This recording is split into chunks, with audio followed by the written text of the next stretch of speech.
replaced by a younger wife and sent to the barn. A Lakota chief built her a house of her own. The first nail I drove into her floor sounded different from all the others.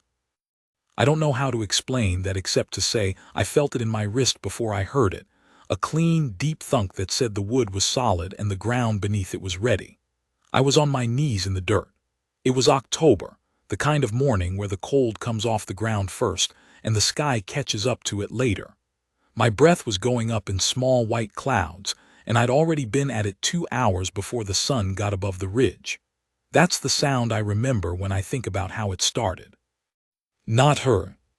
Not the day I first saw her crouched in that barn doorway with straw in her hair, and her eyes flat the way eyes go when they've stopped expecting anything.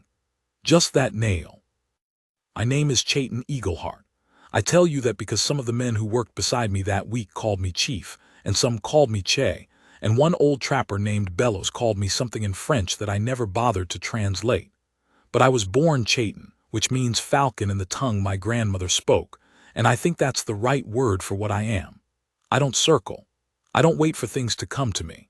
When I see something broken and wrong on land where I have standing, I fix it. I had standing in the Harlow Valley because I'd had it for 20 years. Not the kind you're given, the kind you build. I'd come down from the Black Hills country when I was maybe 23 with a horse and a trade axe and about 40 words of English. I'd learned the rest of the words doing work, real work, hard work, the kind that tells other men what you are before you open your mouth. I'd cut fence line for the Grey Dun Ranch. I'd broken horses for a circuit of spreads running 50 miles east and west of the Powder River Road. I'd scouted for the Army twice and quit twice when I saw what they intended to do with what I showed them. I'd built my own place on a high, flat 30 acres that nobody else had wanted because the creek ran wrong for irrigation. The creek ran right for everything else, good water, fast and clean, and the kind of quiet that settles on a man after a long day and does not ask anything of him. I'd made it work. I traded. I kept my word. I didn't drink. After enough years, the valley knew me and I knew it, and there is a kind of respect that grows between a man and a place when he's been faithful to it long enough. I didn't need white men to hand it to me. The valley gave it to me because I'd earned it from the valley. I'm telling you all this because you need to understand what I risked when I drove that first nail into her floor. A man of standing in a white valley who involved himself in another man's household matter was doing something that could go very wrong very fast. I knew that. I drove the nail anyway. The woman's name was Dora Weld. She had been married 18 years to a man named Curtis Weld, who farmed 160 acres 2 miles south of my place. A man I had known by sight and occasional business, and had not respected much, but had not disrespected either. He was the kind of man who does well enough and knows it, and needs other men to know it too, always talking about his yield, always mentioning what he'd paid for this or that piece of equipment, always finding a way to tell you that he'd done better than you had without quite saying so. I'd sold him a horse once, a gray gelding with good feet, and he'd spent the whole negotiation explaining to me why the horse was not worth what I was asking, and then paid it without argument when I walked away. I'd seen through him that day, and set him on a shelf in my mind where I kept men who were not worth much attention. I hadn't known about Dora specifically, except the way you know the wife of a man you do business with in passing. She existed. She was part of the farm. She had appeared twice at the mercantile in town when I was there, and had nodded at me in the neutral way women nodded at me when their husbands were somewhere nearby. What I heard from a woman named Pearl Aldridge who ran the post office, and told me things without realizing she was telling me things, the way some people talk to fill space. I'd gone in on a Tuesday in late September to pick up a letter from my cousin, and Pearl had been full of it, the whole story, and I'd listened while I thumbed through the mail, and I'd set it aside in my head the same way I'd set Curtis Weld on a shelf. But it stayed with me. Curtis Weld had taken a second wife, a girl of 22 from a family in Billings. He'd gone up there in August under the pretense of buying seed stock, come back with this girl, and installed her in the farmhouse. The original wife, Dora, 18 years, his children grown and gone, his house kept and his meals made and his animals tended, Dora had been moved to the barn. Not the small, clean barn by the house. The old working barn 60 yards out, the one that leaned slightly east and smelled of old hay and the ghosts of horses. He'd put a cot in there and a wash basin and left her to it. Pearl told me this the way you tell someone about an interesting piece of gossip. She wasn't outraged. She was interested.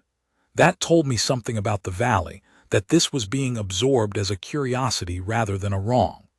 The men in the valley wouldn't touch it because it was a household matter and Curtis Weld had the legal right to do whatever he wanted with his property and his family arrangement, and his wife was both of those things under the law as it stood. The women had their opinions, but not their voices. And nobody was going to knock on Dora Weld's barn door and ask if she was all right because that was not how things were done, and besides, everyone had their own troubles. I went home and thought about it. I thought about it while I fed my horses. I thought about it while I ate. I woke up at 3 in the morning thinking about it, and I lay there in the dark until first light trying to make it not my problem. It was not my problem. I knew that. I also knew it was wrong, and I had known for a long time that the fact that something is not your problem is not a good enough reason to let it stay broken. I'd learned that from my grandmother, who was the wisest person I have ever known and who put it differently. She said a man who walks past a wrong he could fix is smaller when he walks away than he was when he arrived. I have found that to be true. I did not want to be smaller. I rode over to the Weld place on a Wednesday, mid-morning. Curtis Weld was out in his field, which I'd expected. The young wife, I never learned her name and never tried, was not visible. The farmhouse windows were closed. I rode past the house and around the side and down toward the old barn, and I dismounted and knocked on the barn door the same way I'd knock on anyone's door. 2 knocks, flat-handed, not hard. Nothing for a moment. Then a voice, flat and careful, said, "What do you want?" Not a question, a flat thing. "My name is Chayton Eagleheart," I said. "I farm north of here. I brought you something." Another moment. Then the door opened 4 inches and she looked at me through the gap with one eye the color of Winter Creek water, pale gray, a little green, watchful. She looked at my face for a long time. Then she looked at what I was holding, which was a covered pot of elk stew I'd made that morning, still warm from the coals, wrapped in a piece of burlap. She looked back at my face. "You don't know me," she said. "No," I said. "I know the story. I thought you might be hungry." She considered this. The eye in the gap moved slowly, taking inventory of me the way an animal decides whether a thing is threat or not. Then the door opened the rest of the way. She was wearing a work dress that had been worn too long and washed too many times, a gray-brown color now that had probably been blue once. Her hair was pinned but loosely, with pieces of it falling around her ears. She was maybe 45, maybe a few years either side, the kind of woman whose age you can't quite fix because her face had not gone soft but had gone harder in a specific way that some women's faces do when they have worked too long in sun and wind and made do too many times. She was not small. She stood straight in the door of that barn and looked at me and took the pot when I offered it and held it against her chest without looking at it. "Thank you," she said, formal, not warm, not cold. "I'll come back for the pot," I said. "All right," she said, and closed the door. I rode home and I sat on my porch for the rest of that afternoon, and I thought about the set of her shoulders. The way she'd held that pot against her chest like she was holding herself together, not the pot. The voice, flat as a dry creek. The single eye through the 4-inch gap, measuring, deciding correctly that I was not a danger, and deciding it alone, with nobody beside her to help her decide anything. I thought about my grandmother again. I thought about the nail. I went back the next day without the pot, without anything in my hands. I knocked the same way. This time the door opened on the first knock, which meant she'd heard me coming. She'd tidied herself. The hair was properly pinned. She'd done something to the dress so it sat better. Her face was the same, no warmth in it, no performance of gratitude. I liked that. I have never trusted people who perform gratitude. It means they're managing you. This woman's face said she owed me nothing and knew it and was not going to pretend otherwise. Good pot of elk, she said. My grandmother's recipe, I said, or close to it. I don't remember it exactly. She nodded once. I looked past her into the barn. Cot, wash basin, a small trunk with a tin candle holder on top of it. A horse blanket hung over a nail in the wall to block the wind coming through a gap in the boards. The floor was dirt. It was cold, not impossibly cold yet, but cold enough in the night to be wrong, and winter was coming. I want to build you a house, I said. She looked at me for a long time. Why, she said. I thought about the real answer, which was complicated. I thought about the shorter answer, which was also true. Because I can, I said, and because you need one. She kept looking at me. I did not look away. Curtis will come after you, she said. Let him, I said. You say that easy. I say it because it's true, I said. He has no legal standing over land I choose to build on that isn't his. If I go 5 yards off his property line and put up 4 walls on my own materials, there is nothing he can do about it. I've thought about it. She was quiet for a longer time than I expected. The creak sound came through from somewhere, and a horse somewhere on the Weld property was unhappy about something and saying so. I don't have money, she said. I'm not asking for money, I said. Then what are you asking for? Nothing, I said. This is something I'm going to do. I'm telling you so you're not startled when I start. She was quiet again. She looked at the dirt floor of the barn, then back at me. Something moved in her face, not gratitude, not softness. Something older and more careful, like a door that has been shut a very long time deciding whether it wants to open yet. All right, she said. It sounded like it cost her something to say it. I spent the rest of that day pacing the boundary of Curtis Weld's land. I found his survey stakes, and I found where his property ended and the open, unclaimed ground began. There was a strip of it, about 40 yards wide, running along the south side of his fence line, that belonged to nobody. The county had let it sit because it was rocky and sloped and had no good access from the road. You could get to it through a gate in the Weld fence, which Curtis Weld would not like, or you could get to it from the back of my land by following the creek draw, which was my land and my access to give. I measured it out with my feet and my eyes. Enough room for a small house. Enough room for a kitchen garden if she wanted one. The slope was not bad, annoying, but not bad. I found a flat enough space about 12 yards from the fence line, and I crouched there in the dirt, and I looked at what I had to work with. Good exposure, she'd get morning light through east windows. 2 big ponderosa pines on the north side that would block some of the winter wind. The creek draw was 30 yards below, which meant water wasn't far, and a man could put in a shallow well if he knew where to dig. I thought I knew. The soil was rocky but not impossible. I'd built on worse. I rode into town that evening, and I ordered lumber. Old Hefner at the mill looked at my list and looked at me and said, "Who's this for, Che?" Me, I said. He didn't believe me, and I didn't care. He took my money and told me he'd have the first load ready in 2 days. I came back the following Monday with my wagon full. Bellows came with me, the old French trapper I mentioned. He was pushing 70 and his back gave him trouble, but his hands were still good, and he knew framing from the years he'd spent wintering in camps where you built or you froze. He hadn't asked many questions when I told him what I was doing. He'd said, "La femme dans la grange," the woman in the barn, and then said he'd be ready before sunup, and he was. 2 other men came. A Crow man named Henry Threefinger, who ran cattle on the east side of the valley, and who had his own reasons for not thinking much of Curtis Weld. And a young Swede named Anders who worked part-time for me and part-time for anyone who'd feed him, And who would have helped me build a dam across the Yellowstone if I'd told him we were doing that next? 4 men, good men. We started before Dora was awake.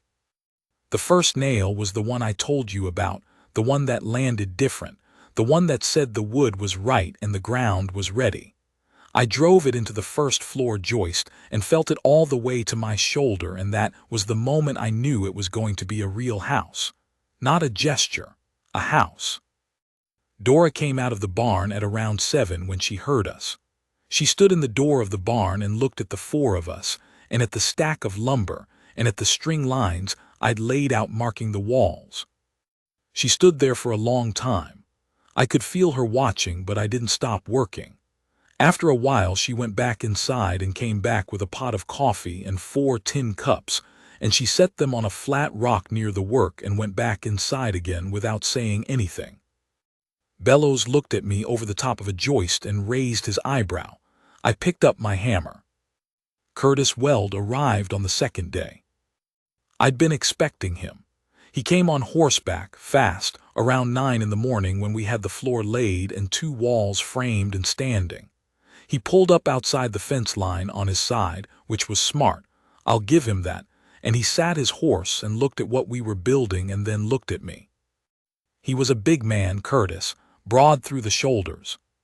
He had a face that had been handsome once and had been running on that for too long, the kind of face that expects to get its way because it always had. He looked at me the way men who have always gotten their way look at the thing that is currently not giving it to them. "Eagle Heart," he said. "Weld," I said. "What in hell do you think you're doing?" I set down my hammer. I stood up straight and looked at him. "Building a house," I said. "This is unclaimed ground on a deeded access strip. My lumber, my labor, my materials. You want to check the survey? I've got the marks right there." He looked at the survey stakes. He looked at the fence line. He knew I was right. I could see him knowing it. His jaw moved. "She's my wife," he said. "She was," I said. I said it level, no heat in it, just the plain fact of it. He stared at me. Something moved through his eyes that was not quite fury. It was the look of a man who has never been answered back by a man like me, and who doesn't know which of his tools works on a man like me. He had money, but my place was paid. He had standing in town, but I had earned mine differently, and it wasn't answerable to his. He had size, but so did I, and I was 20 yards from him, and his horse was between us, and Bellows had quietly picked up a pry bar and set it across his knees without making any fuss about it. "You'll regret this," Curtis said.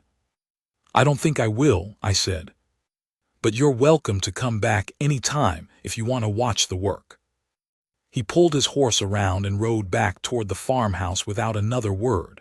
Bellows set down the pry bar. Henry Threefinger didn't look up from what he was cutting.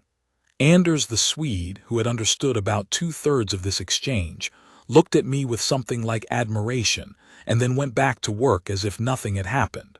I picked up my hammer. The 4th nail I drove that morning, I drove hard and straight, the way you drive a nail when you want it to hold through anything. Dora had heard it from inside the barn. I didn't know that until that evening when we were packing up, and she came out and stood near the work and looked at the 2 standing walls and the laid floor and the stack of wall materials waiting for tomorrow. She didn't say anything for a while.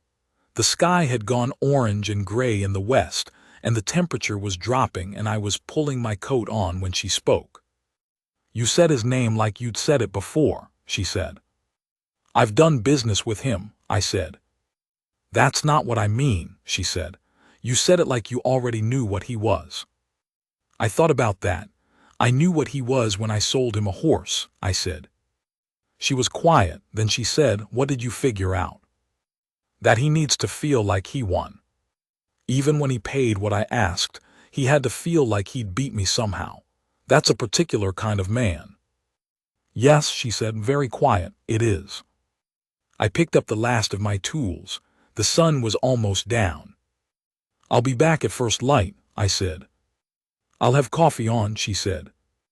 I rode home in the dark with the smell of cut lumber on my hands and the sound of the creek running fast in the draw, and I thought about her voice saying, "I'll have coffee on," the plainness of it, the simple act of a woman saying, "I'll do something for you while you do this for me," and it sounded like the most normal thing in the world and also like something that had cost her to say.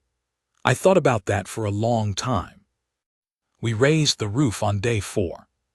The Swede almost went through the second floor framing on day 3, which aged me by several years, but he caught himself and came down laughing and went back up. Bellows worked slowly but without stopping, which is the best way to work if you're going to do it for 6 days running. Henry Threefinger turned out to be the best Finnish carpenter of any of us. He did the window frames on day 5 and they were level and tight, the kind of work that costs money in a town, and he did it like it was nothing. On the morning of day 4, a woman named Margaret Aldridge, no relation to Pearl, showed up with her husband and 2 sons and worked with us all morning without being asked. She and Dora worked together on the interior while we worked on the roof, and I could hear them through the boards, talking in low voices, and occasionally the sound of something that might have been Dora laughing, which was a sound I hadn't heard yet. By the end of day 5, there were 8 people working on the house. Word had gotten out, the way it does in a valley, and the people who came were the people who had wanted to say something about what Curtis Weld had done and hadn't had a way to say it. They were saying it now with their hands. On the morning of day 6, Curtis Weld's young wife came and stood at the fence line and watched for a while. She was a girl. Not cruel, not triumphant, just a girl who had been brought to a place and installed in it and told to stay, and who was watching a house going up 40 yards from her window and maybe beginning to understand something about the transaction she'd been part of. I didn't look at her. I don't think she needed me to look at her. She went back inside after a while. Day 6 was the last day. We did the chink the walls, hung the door, set the porch boards, and put up a simple stove chimney. Henry Threefinger fitted the stove pipe and sealed it. Bellows built a small set of shelves against the east wall because he said every house needs shelves, and the house didn't have any. Anders the Swede hung the door on its leather hinges and stood back and looked at it, and said something in Swedish that I took to mean he was satisfied. We stood outside it in the late afternoon and looked at what we'd done. It was not a grand house. It was a cabin, really, 1 main room, a stovepipe corner, 2 windows facing east and south, a covered porch 4 feet deep. But it was solid. The floor was level. The walls were plumb. The roof would hold snow. The door fit its frame so cleanly you barely had to push it. Dora came out of the barn with her trunk and her tin candle holder and the horse blanket she'd had on the nail on the wall. She stopped in front of the cabin door and looked at it. She set her things down in the dirt. She put her hand on the door, just her palm flat against the wood, the way you put your hand on a horse's neck to say you know it's there. She stood like that for a moment. Then she picked up her things and went inside. I sat on my porch that evening and did not sleep for a long time. I was not confused about what I'd done or why I'd done it.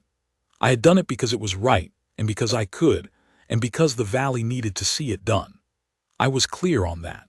What I was less clear on was the thing I'd started thinking about sometime around day 3, when I'd been cutting planks in the cold morning and had heard Dora laugh for the first time through the boards, and had stopped for a second and listened, and had then gone back to cutting and pretended I had not stopped.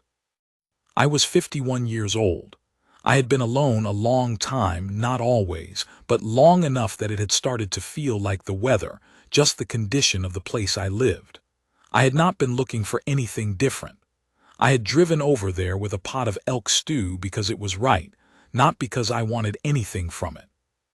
But I had thought about the set of her shoulders more than once. I had thought about the pale gray-green eye in the 4-inch gap, taking inventory of me, deciding correctly that I wasn't a danger. I had thought about "I'll have coffee on," said plain. I had thought about a hand against a door the way you put a hand on a horse's neck. I sat on my porch in the dark and was honest with myself about it. That's the only useful thing you can do at midnight. Be honest. I didn't do anything about it. I went inside and slept. The first winter in the cabin, I did not see her often. I saw her in town occasionally. I saw her when I passed the Weld place on the road south, sometimes a light in her window, sometimes smoke from her chimney that I had helped put together. I brought elk stew twice more during bad storms when I was worried about her provisions. She accepted it the same way she'd accepted the first pot, formally, not warmly, not coldly. We talked while I unloaded what I'd brought, about the weather, about the valley, about practical things. Nothing soft. Nothing that wasn't useful. I liked that. I have spent a lot of years around people who fill silence because they're afraid of it. Dora was not afraid of silence. She used it the way you use a good tool, carefully and for the right reasons. In March, I helped her start a kitchen garden when the ground softened enough. She had seeds she'd saved from the Weld farm. She'd taken them when she'd taken the few things she'd been left with, and she knew how to work ground even on a slope. We staked out rows together, and I watched how she worked, and she was methodical, unhurried, every action deliberate. She had been keeping this farm running for 18 years. You could see it in the way she moved. "You know what you're doing," I said. "I've always known," she said. No bitterness in it, just a statement. That was the longest winter I can remember, and also the winter I started to understand the specific weight of being alone that I had gotten used to but had never actually wanted. There's a difference. You can get used to something and still not want it. I was getting clearer on that. In April, a man named Rourke came to the valley, a lawyer from the territorial capital, who had been hired by Curtis Weld to find out if I had any legal vulnerability in what I'd done with the cabin. He came to my place on a Tuesday afternoon, and I let him look at my survey documents and my deeds and my bill of sale on the lumber, and he spent about 40 minutes reading things and asking questions and writing notes. He was a thorough man. I gave him water and waited. At the end of it he said, "Mr. Eagleheart, you are entirely within your legal rights. The strip of land is unclaimed, your access is deeded, your materials were yours, and there is no covenant on that ground that would prevent the construction of a habitation." He closed his notebook. "I am going to tell my client that when I get back to town." "How do you think he'll take it?" I said. "Poorly," he said. He looked at me for a moment. "For what it's worth, Mr. Eagleheart, the legal merits aside, I think what you did was right. That's not a legal opinion." He stood up and put his hat on. "It's a personal one." I walked him to his horse. He rode south and I went back to work.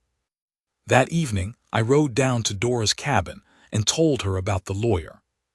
She listened without interrupting and then was quiet for a while. "So he's still pushing," she said. "He was," I said. "He isn't anymore, or if he is, he hasn't got a tool that reaches you." She looked at the door of her cabin. Some thought moved across her face that I couldn't read and didn't try to. "Come in," she said. "I've got the stove going." I went in. I sat at the table she'd made from lumber scraps, a good table, level and solid, better than you'd expect from scrap.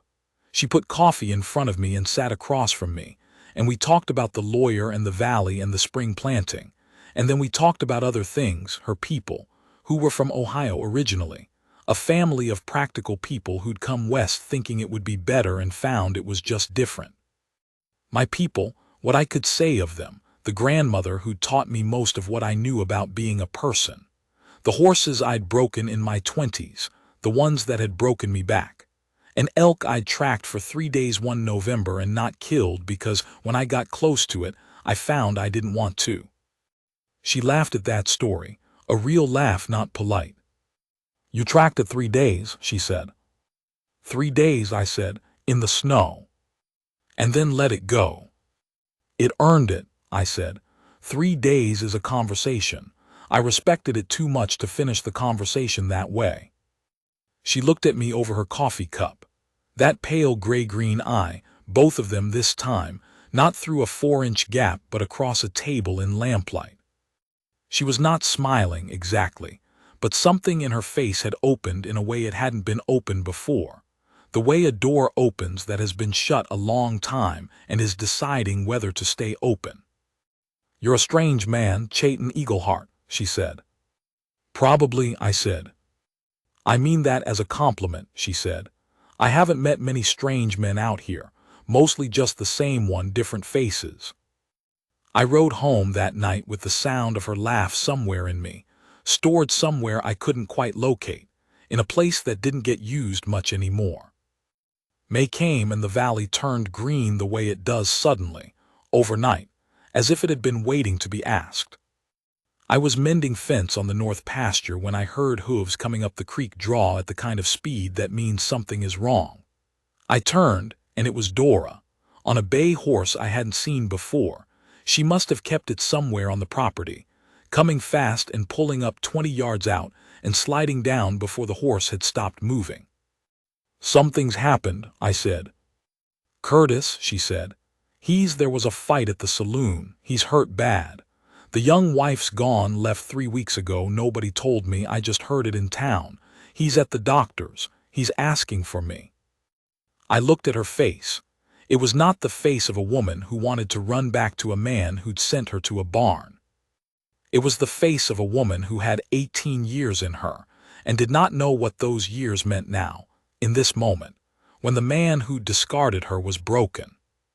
What do you want to do? I said. She looked at the fence line, she looked at the creek, she looked at me. I don't know, she said. It came out quiet and honest, and I respected her for it. Some people would have made up their mind and been wrong. She didn't know and said so, which was the truth. You don't have to decide right now, I said. The doctor's in town. Let's go to town. You can decide when you see it. She nodded. I left the fence and saddled my horse, and we rode into town together. Curtis Weld was not dying. He had 2 broken ribs, a broken nose, and a gash above his ear that had needed stitching. He'd lost a fight badly, and it had scared him. He was in the doctor's bed looking smaller than he had on his horse, yelling at the fence line at me. He looked like a man who had run hard on credit for a long time and just found out the account was empty. Dora stood in the doorway of the doctor's back room and looked at him. I stood back in the hall. I couldn't hear what was said, only the tone of it, her voice low and level, his voice starting with appeal and sliding toward something more desperate. Then quiet, a long quiet. She came out after a while and stood in the hall with me, and said nothing for a moment. He wants to come home, she said. Your home, I said, or his? He means the farmhouse, his. He wants me to come back. I said nothing. That was not my territory, and I knew it. I told him no, she said. She said it plainly, the same way she said everything level, no performance. He cried, she said. I didn't know he could do that. She paused. It didn't change anything, but I didn't know. We walked out of the doctor's office into the May afternoon. The street was busy with the regular business of a Tuesday, and nobody looked at us, and I was glad of it. We stood by our horses for a moment. Are you all right? I said. I think so, she said. I think I've been making up my mind for longer than today. She looked at the street, then at me. He's going to need help with the farm. I can't do it, I won't do it, but someone will have to. The valley'll find someone, I said. Curtis Weld's farm has always made money. Someone will want to work it. She nodded. Then she put her foot in the stirrup and swung up and looked at me from the saddle and said, I'm going home, Chayton. You should come for supper if you want. Simple as that. Like it was something she'd decided a while ago and was just now saying. I looked up at her on that bay horse against the May sky, her hair coming loose at one side, her face full of a kind of specific steadiness that only grows in people who have come through long, hard things and found they're still themselves on the other side. All right, I said. I followed her home. What we became slowly. I'm not going to pretend it was a swift thing or a simple thing. She had 18 years to settle in herself. I had 51 years of being a particular kind of alone. We were both careful people who had learned to be careful the hard way, and we were both old enough to know that rushing something real makes it less real. So we didn't rush. I came to supper on Tuesdays and sometimes Thursdays. I helped her carry the heavy things when there were heavy things to carry. She helped me with my accounts in the winters. She had a better hand for numbers than I did, and no patience for the errors I made when I was tired. We rode the creek draw on Sunday mornings in good weather. We talked. Mostly we talked. I had not talked that much to anyone since my grandmother, and the feeling of it, of being heard, of having something to say that someone actually wanted to hear, was so unfamiliar at first that I didn't know what to do with it. She told me once, late in the first summer, when we were sitting on her porch in the evening, that the thing she hadn't expected about living alone in her own house was how much she'd discovered she liked herself. She'd said it almost wondering, turning it over like a stone she'd found. "I don't mean I'm glad it happened," she said. "I mean I learned something I couldn't have learned any other way." "What did you learn?" I said. She thought about it. "That I know things," she said, "that I'm good at things. That the things I know and the things I'm good at were mine, and I'd been giving them away and calling it being a wife, and they were always mine." I thought about that for a long time. "You know things," I said. "You're right about that." She looked at me. "So do you," she said. "That's why I trust you. You know things and you know that you know them and you don't make noise about it." I looked at the creek draw turning gold in the evening light, and the tree line above it, and the first star coming up above the ridge the way it does in late August. I could feel her looking at me the way you can feel warmth from a fire even when you're not facing it. She reached over and put her hand on my arm. Just that, her hand on my arm, her fingers around the fabric of my sleeve, warm and still, not asking for anything, not offering a transaction, just saying, "You are here and I know it and I am glad of it." I put my hand over hers. We sat like that in the fading light and listened to the creek and didn't say anything else, because there was nothing else that needed saying. The second winter, I moved my horses to a corral I built between our two places and started spending more nights in the valley than I spent on my high flat. Not in her cabin. In a small structure I put up near the corral, a bunkhouse really, not much, but near. The third spring, I asked her to marry me. Not in the way people perform such things, kneeling and presenting and making it into a ceremony. I was fixing a gate hinge on her garden fence and she was planting potatoes, and I said, "I've been thinking about marrying you," and she said, "I've been thinking about it too." And we both kept doing what we were doing, and then after a while she said, "Well," and I said, "Well," and she laughed and threw a clod of dirt at me and said yes. We married in September. Not in a church, out near the creek draw in the evening, with a justice of the peace who knew us both, and Bellows as a witness, and Henry Threefinger, and his wife, and Anders the Swede who cried, which surprised everyone including him. Margaret Aldridge made a cake that was better than it had any right to be on short notice. Here is the thing I want you to understand, if you followed me this far. I did not build that house to get Dora Weld. I built it because she was in a barn and she should not have been in a barn, and I was a man who could fix that and chose to. Whatever happened afterward is separate from that. I need that to be clear.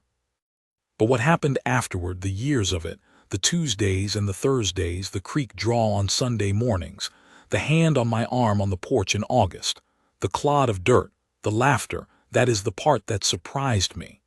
Not because I'd done a thing and expected nothing, but because it turns out that doing right by someone, without a ledger open, without keeping track, it turns out that is the thing that sometimes makes the world give you something back. I am 61 years old now as I tell you this. My knees are not what they were. My horse has more gray in her than she used to. The cabin has been added to twice. We put a second room on it 3 years ago, and a proper kitchen the year after that, and the porch is longer now and has 2 chairs on it. And in the mornings when the light comes through the east windows onto the floor I'd laid, onto the boards I'd cut in the cold October dark, I still hear that first nail. The one that sounded different, the one that said the ground was ready. I hear it and I know it was right, not just the nail, The whole thing. Everything that followed from the day I rode over there with a pot of elk stew and knocked on a barn door and waited. She is inside right now. I can hear her moving. In an hour she will call me in for breakfast and I will go in, and the kitchen will smell like coffee, and the stove will be throwing good heat, and she will hand me a cup and look at me the way she looks at me, straight on, level, with everything in it and none of it wasted. That pale gray-green eye that measured me through a 4-inch gap a long time ago, and has been measuring me every day since and has, by her own account, found nothing to complain about. I have been a man who was known in this valley. I have earned that knowing hard, over years, through work and kept word, and the kind of steadiness that people can rely on when they need to rely on something. But I will tell you, as a man past 60 with cold knees and a gray horse and a good woman in his kitchen, the thing I am most proud of in the whole long account of my life in this valley is that nail. And what it turned out I was building toward. I just didn't know it yet.